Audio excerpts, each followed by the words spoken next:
On February 6, 2008, 48-year-old Judith Petty left her grandmother's house to walk to a library 3 blocks away to return some books. After that, we don't know what happened. The family searched for her throughout the night into the following morning. The next day, her father drove 13 miles to their family farm to find the entire property engulfed in flames. When the fire was out, that's when they found Judith's remains in the cellar. The medical examiner said she was dead before the fire started. The local sheriff at the time said he knew it was a homicide and investigated it as such. Now, 14 years later, law enforcement says that Judith must have taken her own life or died of natural causes, and there's nothing to investigate.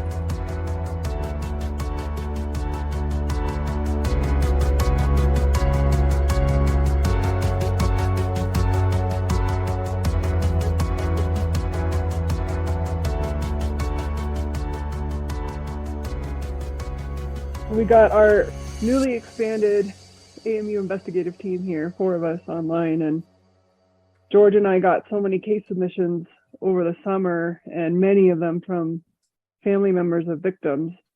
We decided we want to try to tackle 2. So we already had Melissa on our team, but we felt like we really needed one more person in order to divide into teams of 2 and try to spearhead 2 cases. So we asked Justin, who's a long-term podcaster and volunteer investigator, among many other things, if he wanted to join. And he readily said yes. So we teamed up, or Melissa and Justin teamed up on one case, and me and George are teaming up on another, but we're all going to help each other on both. We just kind of have point people for each case. So Melissa and Justin are online. If you guys want to just introduce yourselves, and then Melissa, I know the case that you guys chose was really struck something with you, so maybe you can explain why you were so drawn to it. Justin, you want to go first? Yeah, I'm Justin. Been podcasting for about a little over 6 years now, and just, I don't know, created a lot of podcasts, done the investigative podcasts and stuff like that. And yeah, Jen, me, her, and George are all members of the Case Breakers as well. So that's how me and George met. We met through Jen. I met Jen first quite a while ago when she was covering the Rebecca Gold case. And we just kind of stayed in contact and kept in touch and stuff. And that's about all I got, really. I'll be honest. There ain't much else to it. Whatever. There's a lot more, but no, I love doing this stuff. It's just I'm not really a fan of like talking about myself, I guess. So I don't know. This was a good case. When Jen asked me to, be a part of this, I was like, of course, this is a great idea. And I wanted to create a separate podcast for this case. That way it's its own entity, and people can always go back and refer to it in itself. And I think that is an important factor, I suppose. But yeah, I ended up meeting Melissa, and it took us a while to pick a case. Initially, this was not the first case that I picked, but after getting into it, I'm glad that we did pick this one up. So I just like this concept of crowdsourcing a case and bringing more people on. It maybe gives some families some hope that maybe didn't have any before this. So I like that part of it. This case is intriguing to me, and I'm glad that we're getting family support, and we're trying to cobble together all the documents and anything else that we can. But Melissa, what was it about this case that intrigued you, and you decided along with Justin that this was going to be the case? There was something about the initial looking at the different documents when researching these different cases that we were considering. And I don't know why, and it's a weird thing. It's just, for some reason, I just felt very drawn to Judy's case. And I feel like it's solvable, and it breaks my heart to know that it hasn't been. And the way that she was found, on her family's property really broke my heart. And I couldn't first figure out why, where's that motive behind that. And so I think that's what initially drew me, is that she doesn't fit your typical, if you will, kind of victim. It was all just, everything about it was odd. Well, Melissa, why don't you give the listeners just a quick synopsis of the case, the victim, the circumstances around it, just some real quick so they'll have an idea of what we're looking at. This victim, Judy Petty, she was in West Virginia in 2008. She was, going about her day and returning a book to the library, and she disappeared. For 2 days, no one knew where she was or what happened. But what makes this case even more interesting is that the next day, on the 7th, the family realized that their property, which, they refer to as a safe haven, is up in flames. And we have the family and the father of the victim saying, my daughter's still missing and my whole property's on fire. Is there a relation to this? What's going on? And so, then it was discovered the next day that Judy was in the cellar on their property, obviously deceased. So now, and Justin, you can jump in here and talk about this too. You guys have actually we all sat down and talked to the family briefly. But you guys had an in-depth conversation with them. What was it like dealing with the family? And I'll let Justin start on this. I've dealt with a lot of family members of victims before, and it's never easy. It's never, you try to make it as lighthearted as you can and easy for them. But it was tough because the family was emotional. They were all there.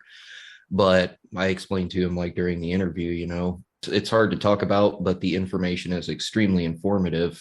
And we ended up getting a lot of information from them. So that, I think, was a good thing. It's just, I don't know, it's never easy, but it was a great interview. They're very easy to talk to, and they were very open about everything. It was emotional, obviously, but all in all, it was good. And we got some great information, stuff that we didn't know prior to the interview, which was extremely helpful. No, I think whenever you're talking to victims' family, it's very difficult, especially to have them retell the story of trying to really get into the details of what they can remember. And it was back in 2008.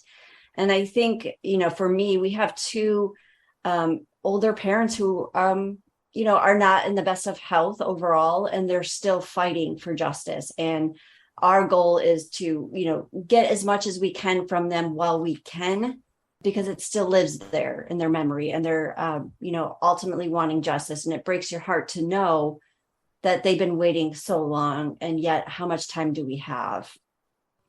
How old are her parents? 87. They're both 87. Wow. And actually, like they all cutest couple. I just have they to really say. are. No, they really They are. warm my heart when I see them. Oh yeah, I love seeing them smile too. Like Yeah. we got a good laugh out of them and made them smile plenty of times. But That's they good. really are just like a picturesque, just country folk, just so nice. And it's one of those couples that would, if you ran into them, they would invite you into their home. That kind of couple, but. Like Melissa said, they are in bad health, and they actually got COVID right now, so a little scary. So we have So some guys, plans in place. Do you guys want to talk briefly about our near-term kind of plans and stuff? Yeah. So the podcast aspect, what I'm going to do is, I think like a week or two before we travel out, we're going to release the first 2 or 3 episodes. There'll be an introduction episode. It'll only be a couple minutes long. It'll just be introducing the case and what everything's about. The next episode after that will be the interview with the family. And then this episode right here will be coming after that.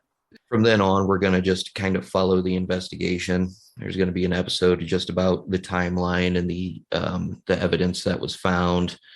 Then we're going to go into the fire. Then we're going to go into the, the autopsy, and then the investigation from there. We're going to section it out so that people don't have to root through several episodes to find that one 20-minute spot in one episode where we talked about something.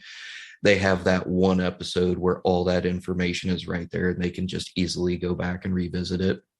So that is that's the plan for the podcast anyway. And you guys picked a name, right? Yep, Melissa did. Yeah. Well, it's one of those things that I think just comes naturally. And the one thing I kept hearing over and over again when we all sat and talked with Kelly, the sister, is safe haven. She just mentioned it. That's what this property was to them. The family farm was their safe haven. And once she said that a couple of times, it kind of stuck to my head, and I didn't catch it. And it was actually, I threw it out there like, well, how about safe haven? And I wasn't really, thinking until Justin was like, well, that's actually a really good name. And I was like, you think so? And he's like, yeah, because, it just plays on, that it was their safe haven until it wasn't. And once, that said it that way, that was like, you're absolutely right. And so I think the family absolutely loved it. They got chills when we, let them know that this is what we were thinking. And Justin had a graphic artist who was able to put together, using a beautiful photo of their property, and was able to write safe haven on it and just really highlight this beautiful place that was theirs until someone took advantage of that. So, what do you anticipate being some of the challenges investigating a case this old, and especially with probably limited police cooperation, things like that? What do you expect the challenges to be? Personally, I'm actually happy that the case is old, but it's not as old, I guess, as some of them. So, I mean, that aspect is good. The family is still alive. There's a lot of people who are willing to get involved with us, but law enforcement will not. They're not going to cooperate at all with us. We've already ran into speed bumps there, even with the medical examiner and stuff like that. So it's going to be more challenging, I guess, than we thought, but we never expected law enforcement to work with us anyway.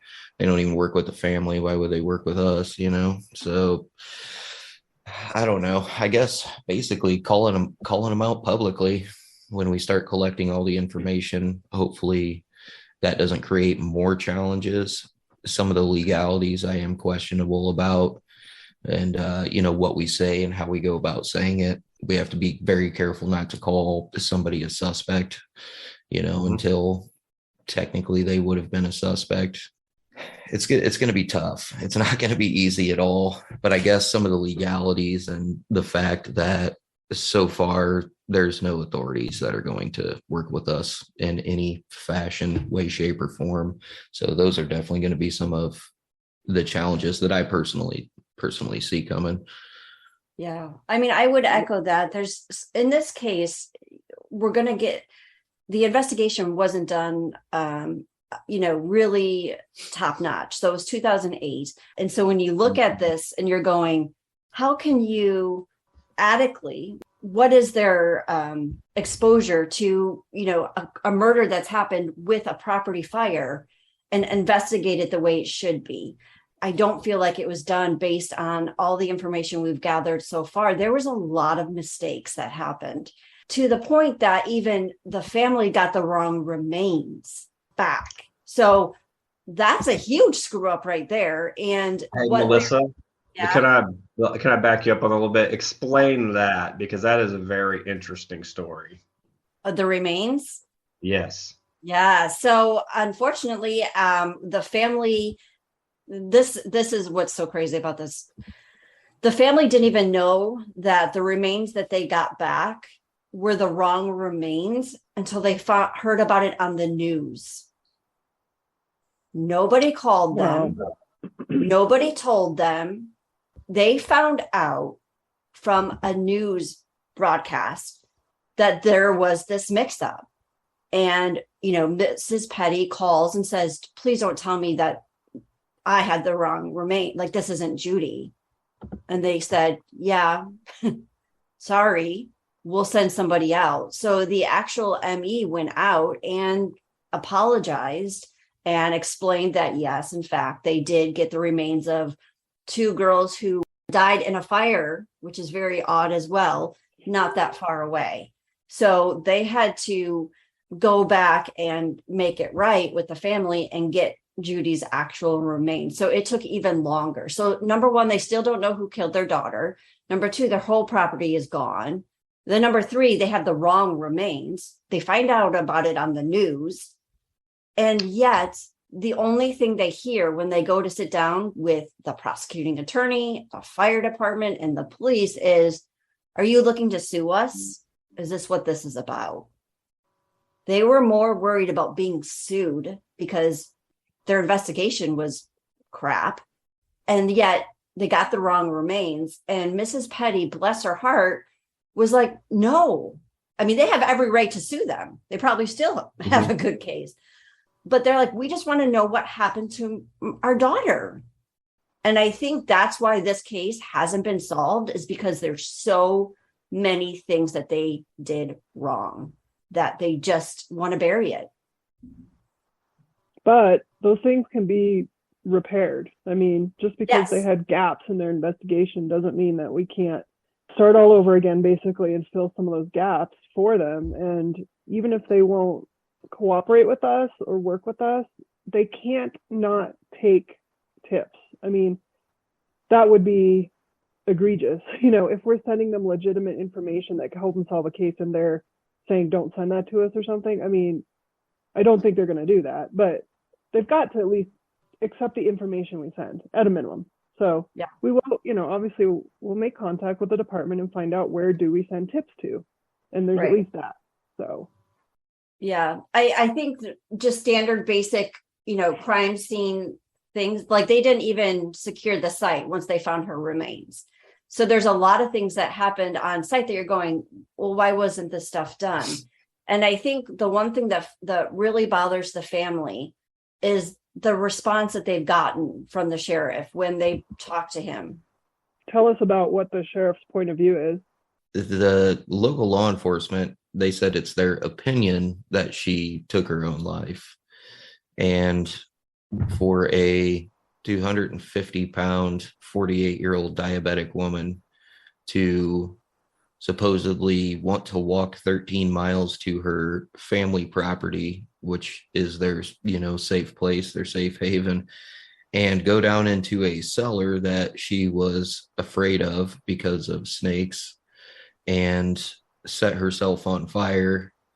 It just doesn't really make any sense. And I don't even know if they take it seriously what the medical examiner said, because every time they contact the sheriff's office, they're like, well, it's you know, it's my opinion. You know, it's like, I don't care about your opinion, bud. You know, I really don't, man. You know, it's my opinion that you did a shit job, and it's my opinion you need to actually look into some of these tips and carry, you know, go forth with them. That's probably one of the most annoying, heartbreaking things in the world, because they don't take the family seriously. I don't think they even investigated it very seriously. They never roped off anything on the crime scene. They let the property burn. I mean, they sat there and they're like, while the family is there, they're like, well, aren't you going to try to put it out? And they're like, no. And they just let everything burn. And it's hard to believe that that is the way it went down. And looking at the pictures of the fire area, especially around the tree, it really looks like a controlled burn and somebody used some kind of accelerant, you know what I mean? And then you had the cadaver dogs that were going back and forth from the house to the cellar, just back and forth. And it's like, what's all that about? There's a lot of stuff going on there, but you know, it's their opinion that she took her own life, and I guess it's my opinion that they're wrong. So yeah, here's the thing: the sheriff can say that he feels that way, but he can't change the manner of death on an autopsy, number one. And guess what? We just got a letter this week saying the case is still open. So yes, he has not been able to close it based on the suicide. So we're back to my golden rule, which should be everybody's golden rule, which is any suspicious death you investigate as a homicide till you can prove otherwise. And they've definitely not proved that this is not a homicide. And that's the rough part too. Initially, from the newspaper clippings, authorities did investigate it as a homicide, which is really weird. That I think the current sheriff now was one of the lead investigators or the person in charge of investigating it at the time when he was just a regular cop, and now he's the sheriff. But yeah, initially from the newspaper reports, they did say it was a homicide and they were investigating it as such. So I guess I don't know where that disconnect happened to where they said no, it's our opinion that it's a suicide. And I guess I'm kind of eager to find out like where that point came to where they started saying that. Well, remember, Justin, when we talked to the family, and this was something that I think boiled my blood really quickly, was one of the, I don't know if it was the sheriff, Justin, or it was somebody else who was part of the investigation, looked at Dad Petty and said to him, well, you know, she was overweight. Yeah. Which And what does that have to and do with anything at all? it has Well, nothing she's to overweight and maybe she died of natural causes. And Yeah. I couldn't believe somebody would say that to a family when it's clearly not that at all. If she died of natural causes, then who set herself on fire? And he said to me, and he was like, if I was younger, I would have knocked him out. I mean, and I said, well, you can go do that now, Mr. Petty, and I'll pay your bail. I mean, is he overweight? I mean, who says something like that? So none of it makes any sense. How can you be overweight? Nope. Now you killed yourself. Oh, but you went and controlled fire around a motorcycle in a tree while on fire. None of it makes any sense to me. No. And I mean, what did he tell him, that she just like instantaneously burst into flames? I mean, Right. Yeah. what? right. And he's still around. And I was like, I bet is he overweight? And I've seen a Probably. picture of him. He's not exactly fit. I was like, well, I hope that doesn't happen to you, sir. I mean, it was just bonkers to me that they would say that. And the other point I'll make here is the police department themselves has laid a brick. So the police department has an area for victims of homicide, of violent crime, where they have memorial bricks with victims' names where the families can go and visit and, remember them. Her name is there. So if she's not a victim of homicide and you, sheriff, think it's your opinion that it's, suicide, why did your own department do this? I mean, it doesn't make any sense. And I think the thing that bothers me is he says this case haunts him daily or for the rest of his life. Why? You say that to victims, families? What? Yeah, but if she died from natural causes or committed suicide, why would that bother him? I mean, that doesn't make any sense. I mean, this guy he's talking out both sides of his mouth. Mr. Petty even said at one point, I can't remember which, it was somebody in an agency or an office that straight up told him, he goes, well, it's a political thing. I can't remember who told him that. I would have to go back and listen to the interview. I mean, there's a lot of factors going on, and I could see the case just kind of getting brushed under the rug for political reasons, because whether it was an election year for sheriff, stuff like that, I mean, I could see it happen, unfortunately. Well, 2008 was an election year, so yeah, that was a presidential election year, so that makes sense. Almost identically when this was happening to Judith, I was covering the primary. In the middle of all that one night when the primaries were coming down in early February, this EF4 tornado like churned for 122 miles from one side of Arkansas all the way. It stopped about 3 miles from my house. It is the longest continuous track tornado, or the second longest they've ever recorded. Wow. That's crazy.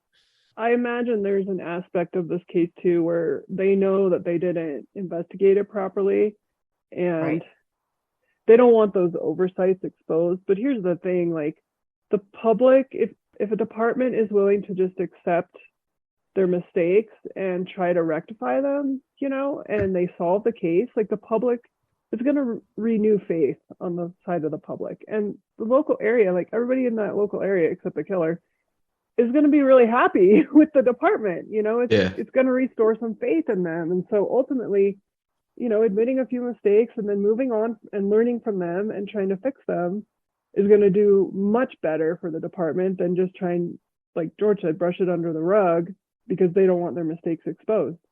People make mistakes, including law enforcement. Like, it's not It's not the Right. end of the world. It doesn't have to be the end of a case just because they did. Well, Right. and Jen, the thing of it is that like even when they have a crap investigation and then they rectify it and they get an arrest in a case, it is very minimal that people remember the bad investigation. Most people just focusing on the fact that they finally caught someone. Sure. I mean, I've been around, Yeah. covered many cold cases that were just completely botched, no other way to say it. And somehow, some way, a new detective came onto the scene or some new evidence came up. Or in one case in Oklahoma, a guy just walked into an FBI office and said, "Hey, this is how me and my buddy killed this married couple 26 years ago." And, everybody forgot about all the mistakes that were made. So, Yeah. I mean, it's a good way to save face. Well, plus, I mean, murder is it's a public safety issue. You've got somebody roaming around free who killed a woman and set her on fire. I mean, any murder is, horrific, but it's like they really went to extremes in this case. So what's to say they're not going to do it again? There's no guarantee of that. So, Especially knowing they got away with it. Yeah, exactly. So, I mean, you're putting other people's lives potentially at risk. So, Yeah. that's why, these guys got to be, guys, girls, whoever has committed it, has to be uncovered. Mhm. Right. And the other thing too is, I'll go off of what you said, Jen, is a lot of people that we've talked to have zero faith in this police department, really. I mean, Mr. Petty said, if you want to kill somebody and get away with it, come here. Their closure rate or their unsolved cases or their ability to handle, just the confidence in the police department isn't there. So if they were to take this and let us help them and really let us, do what we need to do and pass it on to them, like we've said before, we don't care who gets the credit. Take the credit. Mhm. And maybe if you actually did this, then you would start to earn back or earn the respect and, trust of the people who live in your town, because they don't right now. Their motto is come here because our police department doesn't do a great job. Exactly. And we've all seen this over and over again, unfortunately. But of course, one of our long-term visions is to try to bridge that gap, between teams like us and law enforcement. And, Right. I mean, ultimately, we're just out. We're doing what we do for these victims. Period. It's not to seek fame and fortune or whatever, or throw some law enforcement agency under the bus. It's literally just to get some justice for some of these victims who all deserve it. I think that's a good place to kind of end things.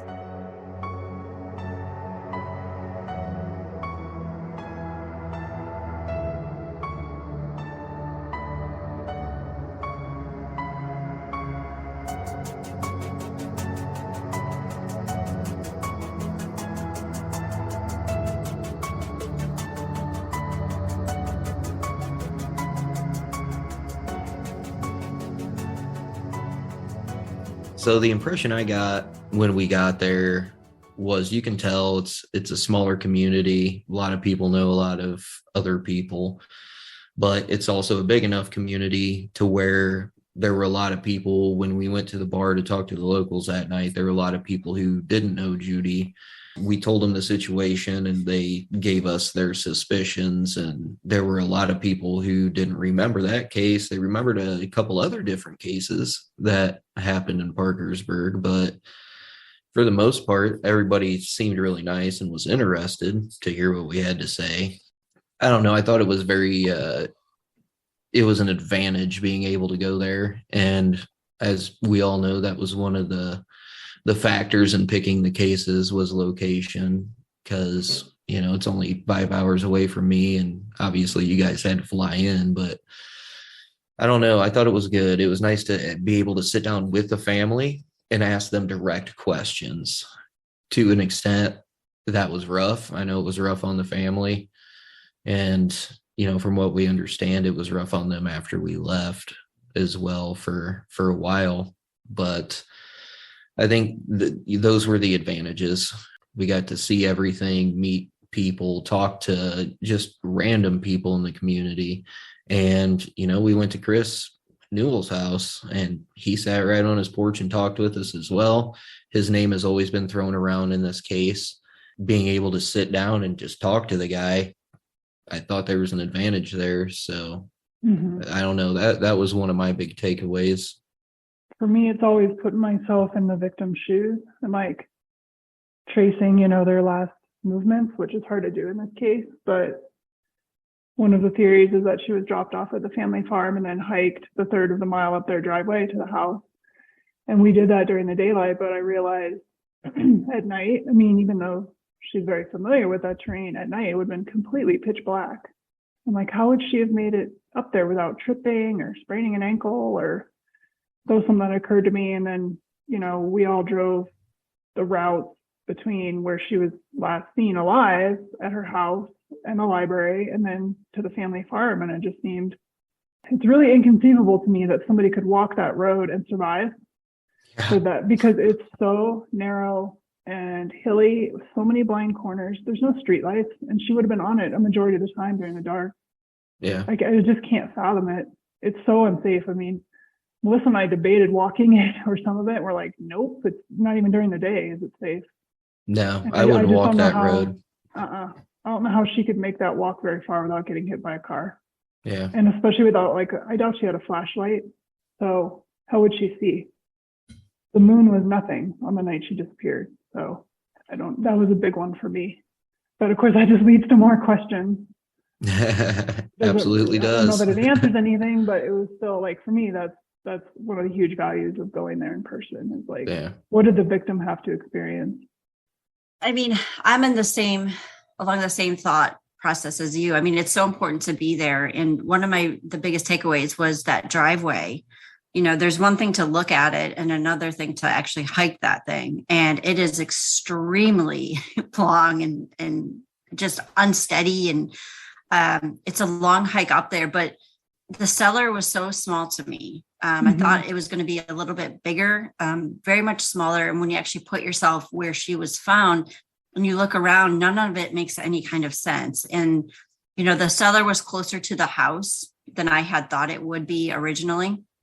I thought it was maybe more spread out, but it's actually pretty close. But, that walk out there when we drove it, there was no way I would even, and I love to run and to walk, and I wouldn't have been out there walking at that time of night. And even when you look at it, she's familiar with it. Back in 2008, it wasn't as maybe busy of a road. It's still a country road. And I think we've all kind of talked about what was her end game? What was her plan? You're walking that far out.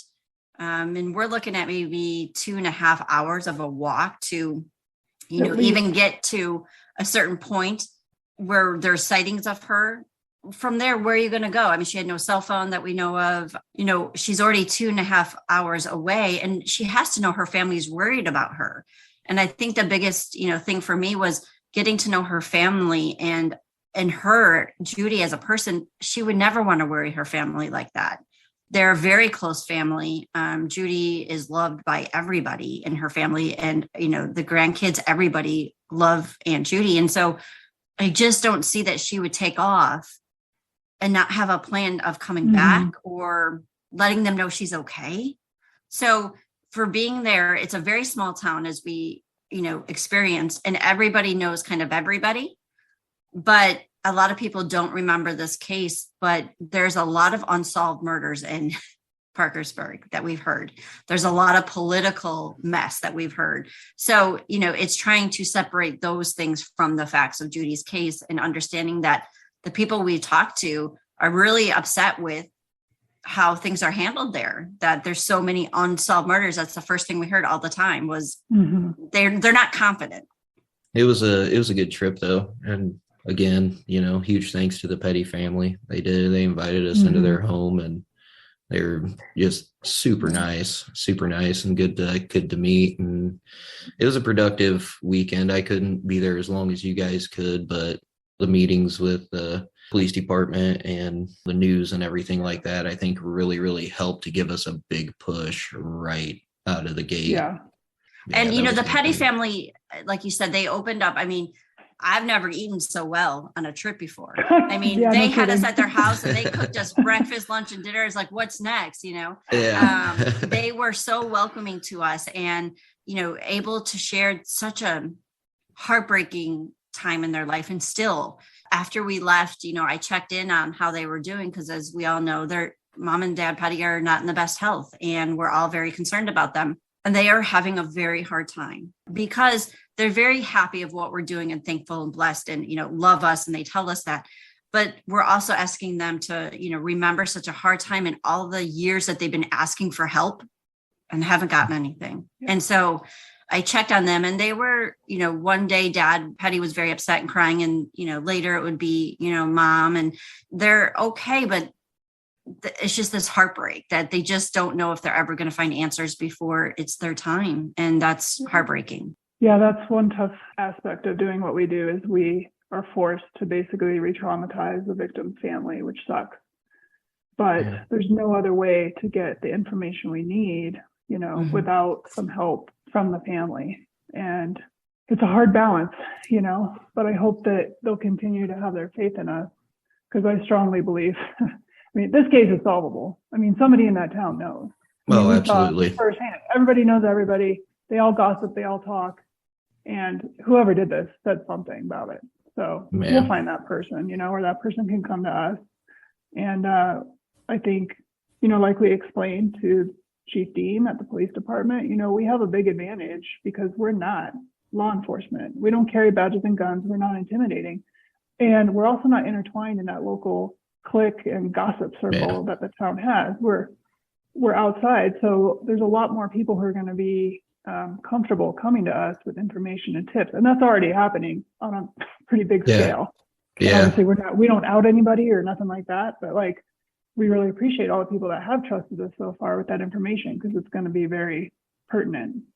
We have been getting a lot of good tips here recently, and it's one of those things where, like you had said earlier, it's just more questions than answers. But I think it broadened my spectrum, I guess, of people who could have been involved without saying so much. It's just there's more people of interest to me personally now.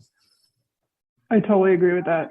Yeah, I think we went in with a very limited idea on persons of interest, and now it's much more extensive. And of course, that's about all we can really say about it. But pretty much, but that's good. That's the point of us going and making connections. We have to look at every theory and every potential option, every scenario. Absolutely. The biggest things too that we came away from is we finally got the autopsy report. Yeah. And that is a huge win right off the bat for us and for the family. And the family has been trying to get this for 14 years. They've been trying to get the autopsy or acknowledgement of what, happened to Judy. And through our help and constant calls and constant, follow-ups to the ME's office and to the, prosecuting attorney, trying to get, to get a copy of something they're entitled to after 14 years. And it took a few weeks to finally get the copy. And it's so important because it tells us, that she was dead before the fire, which is huge. The indication is high that she was already dead, and the family needed to know that. They deserve to know that. And so when we were there Friday and they met with the prosecuting attorney and they were able to walk away with that, we were already at a bar having some drinks, and we were so happy because that was a big win for them and for us. And even that alone, they're very thankful for, and they are very happy to at least finally get that. And I was happy we were able to help them do that.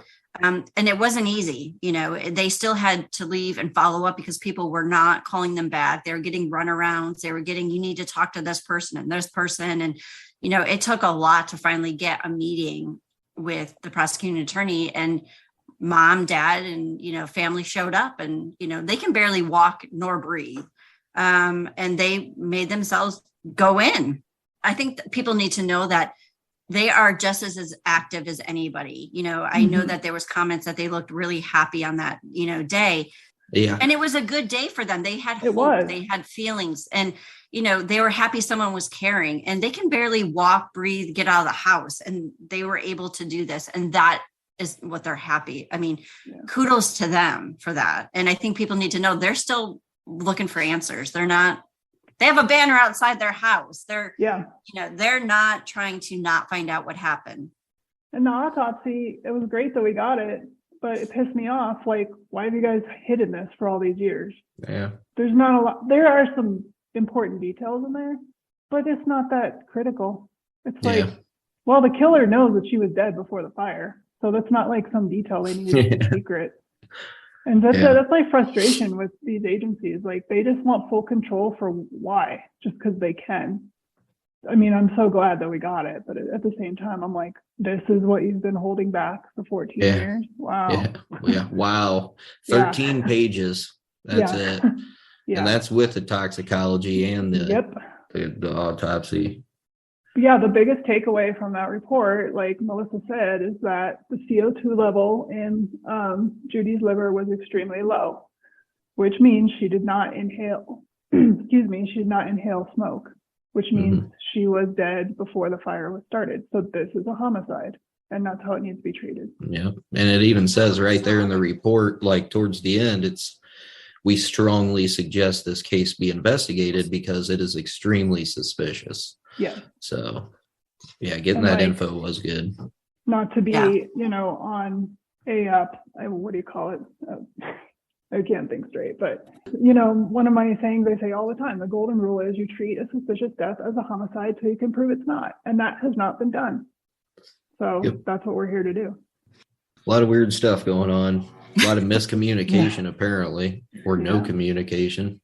Yeah. And, what's interesting is that everyone is saying that, or we've heard that nobody wanted this case. They were all passing the buck. Nobody wanted to take this on. And this is kind of another example of this family trying so hard to have someone help them, because none of this makes any sense. You don't go from going for a walk to being out at your family's farm, a place you loved and were going to build a house on or wanted to save it, to being, found in the cellar, on fire. None of that makes any kind of sense. And so, it's sad that nobody really took this seriously or, wanted to help find what happened to Judy. Well, it's about all I got. How about you guys? Yeah. No, that was a good little recap. All right, good. Thank you guys for, giving up your weekend and your own funding, your own money, and, making that effort to go. But obviously it was extremely beneficial. So definitely. Oh, for sure. I'm already talking, I said, and I know you said this too, Justin, to be back in February, but when I was talking to them now about these roads and the split offs, I was like, I want to go back in February and walk, like we'll be able to see then February, the time that she went outside, be able to kind of see more exactly how that was, at that period. Because there's all these roads that turn into roads. And then, the intersection where he said none of it is making any sense with the whole bar thing. So I think the bar thing is a false thing, but it's interesting because at the time he told Westfall that he was at the bar with her. So we walked the path to the library and we did a video of that. So that was really good to see how she would have went from her grandma's house to the library. And it was a pretty non-eventful walk. Would you say, Jen? I mean, there wasn't much going on, pretty easy streets, a clear path. Yeah, easy walk, but there's no way you could make that walk and nobody would see you. Now, people might not have really noticed, but I guarantee, whether it's mid-afternoon or late afternoon, you either got school getting out or you got people coming home from work, and there's going to be a lot of cars. And then you have to cross that one main road, which I think is Dudley, and definitely cars going by there. So if she walked to the library, like, people should have seen her. No high risk areas, no good, from an Army standpoint, no good ambush spots. Nowhere where she would have been guaranteed to be alone for very long. I mean, there was that one alley we walked down, but you couldn't guarantee that she'd be alone in there. And the rest of the way is all houses, or there's a couple businesses, a school, that high-rise retirement community. So I don't know where along that route, if she got in a car, would have happened. Right. I shouldn't say that, but I mean, say she got forced into a car, which is one theory. I don't see that happening along that route. No, I agree. Someone would have seen that. Now I can see they might not see her walking because she walked a lot. So people might have, they don't know what day, or it was like somebody passed and you don't pay much attention to, that kind of thing. But I don't see I can see the sightings of her out on Laurel Creek Road or whatnot, because that's more odd that someone would be out there walking on that road at that time of night. Yeah. Yep. Well, thank you guys. Yep. I'll talk to Have you a good guys later. afternoon. All right. Take care, Justin.